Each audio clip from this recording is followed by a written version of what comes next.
ये दुनिया बड़ी खराब है और बड़ी जलील है, इसमें अच्छाई भी है, भगवान का रूप भी है, ये तो मैं नहीं कहता कि भगवान का रूप नहीं है, तो इसमें कमियां कम है क्या, बुराइयां कम है क्या, एक से एक दुष्ट और एक से एक बेईमान दुनिया में भरे पड़े हैं।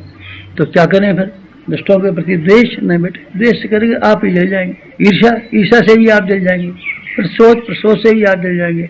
इससे आप सामने वाले का जितना नुकसान करेंगे उससे ज़्यादा अपना नुकसान कर लेंगे। एक तो दूसरे आदमी ने आपको नुकसान पहुंचाया, नुकसान नंबर 1, और एक आपने फिर नई बीमारियां शुरुआत कर ली, डाह की, ईर्ष्या की, प्रसोद की, घृणा की। ये सारी की सारी चीज़ों को आप बनाए रखेंगे, फिर आप कैसे जिएंगे बताइए ना। बाहर से भी पिसेंगे और भीतर से भी पिसेंगे तो आप मरेंगे ना।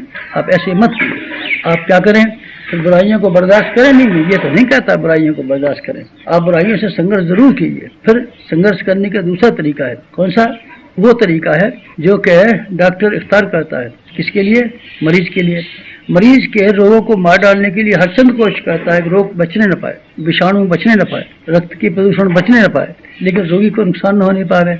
आप रोगी को नुकसान पहुंचाए बिना उसकी बुराइयों को दूर करने के लिए बराबर जद्दोजहद करते हैं। जब आप किसी व्यक्ति विशेष को हानि पहुंचाने की बात सोचते हैं तो वो द्वेष हो जाता है, और आप इसके दोषों को, दुर्गुणों को, कमियों को हटाने की बात सोचते हैं तब कोई दिक्कत नहीं पड़ती। आप ऐसे कीजिए, आपको एक और काम करना चाहिए, आपको आत्मनिर्भर होना चाहिए, अपने ऊपर डिपेंड कीजिए। क्या करें, बाहर के आदमियों से मत उम्मीदें कीजिए, मत विश्वास कीजिए, मत अविश्वास कीजिए। आप ये मान के चलिए कि उन्नति करेंगे तो हम ही करेंगे। किसी आदमी से आप आशा लगाए बैठे हैं, वो आदमी आपकी सहायता करेगा, क्यों आपकी सहायता करेगा। आस बिरानी जो करे जियत ही मर जाए, ये देहात की कथा है। आप ठीक है, वक्त मिल जाएगा तो सहायता मिल भी सकती है, नहीं भी मिल सकती, पर जो भी आप कदम उठाएं अपने पैरों पर मिल करके उठाएं।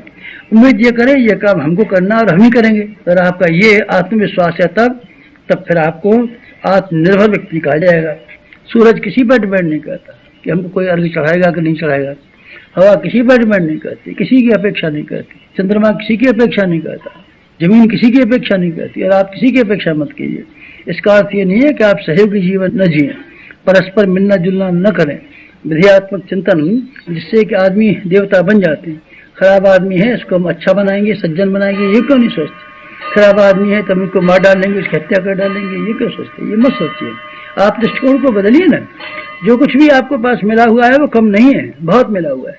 आप देखिए ना, जरा दूसरे जानवरों को देखिए, कीड़े मकोड़ों को देखिए ना, पशु पक्षियों को देखिए ना, कैसी घिनौनी और कैसी गरीबी और कैसी छोटी जिंदगी व्यतीत करते हैं। फिर आप क्यों ऐसी जिंदगी जिएंगे। भगवान ने तो आपको राजकुमार बनाया है ना, आपको बुद्धि दी है ना, आपको वाणी दी है ना, आपको हाथ पांव दिए हैं ना, आप तो घर में रहते हैं ना, आपको जीविका है, पहली तारीख को तनख्वाह मिल जाती है, रोटी खा लेते हैं ना।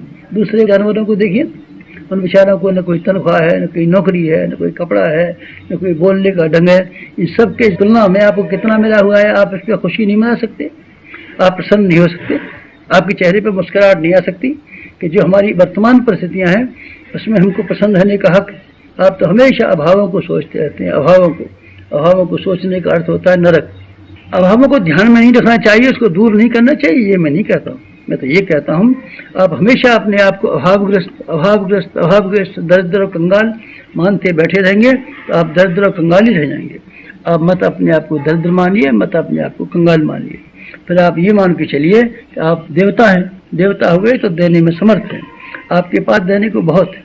जैसा पैसा हमारे पास कम है तो पैसा कौन मांग रहा है आपसे, और पैसा देकर के आप क्या भला करेंगे आदमी का। आप दूसरों को प्यार दीजिए, आप दूसरों को सम्मान दीजिए ना। देखिए सम्मान का दुनिया की कितनी प्यासी है। लोगों को प्रोत्साहन दीजिए ना। देखिए आपको प्रोत्साहन देकर के छोटे छोटे आदमी क्या से क्या बन सकते हैं। देने के लिए कुछ कम है क्या। आप मेहनत दे दीजिए, आप लोगों के लिए सहानुभूति दे दीजिए, देने के लिए कुछ भी कम नहीं है। आपके पास देने की अगर मनोवृत्ति हो तो आप कुछ भी दे सकते हैं। आप 4 रोटी खाते हैं, 3 रोटी खाइए और 1 रोटी बचा दीजिए गरीबों के लिए। फिर आप देखेंगे किस तरीके से आपको शांति मिलती है और किस तरीके से आप प्रसन्नता के नजदीक चले जाते हैं। भगवान का नाम प्यार है। प्यार आप भीतर पैदा कीजिए ना।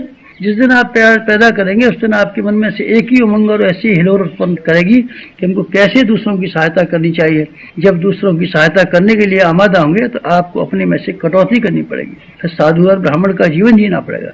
ब्राह्मण किफायतदार को कहते हैं, मितव्ययी को कहते हैं, अपरिग्रही को कहते हैं, सर्व संतोषी को कहते हैं। आप ब्राह्मण बनिए और भूदेव पृथ्वी के देवताओं में अपने नाम को लगा लीजिए। और संत किसे कहते हैं? परोपकारियों कहते हैं, लोकहित में लगे हुए आदमियों को भी कहते हैं। सत्प्रवृत्तियों में अपने आप को खपा देने वाले का नाम संत कहते हैं।